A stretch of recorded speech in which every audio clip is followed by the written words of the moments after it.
Uskoro u svim medijima Slastistika, nova otkrića koja će promijeniti vaš pogled na kuhanje. –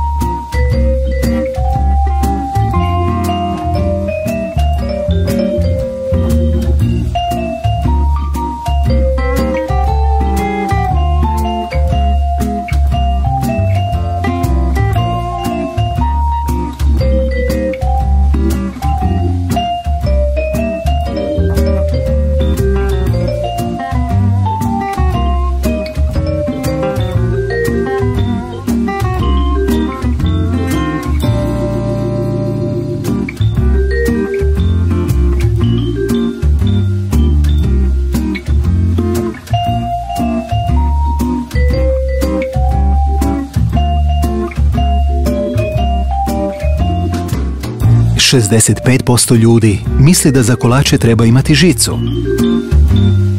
89% obožava oblizati metlice miksera. 7 od 8 osoba pazi na liniju kada režu kolače.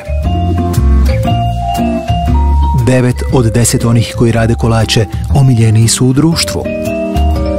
Kuhanje troši 54% više kalorija od gledanja televizije, potvrdila Slastistika. Kuhanje opet in. Zvijezda margarin.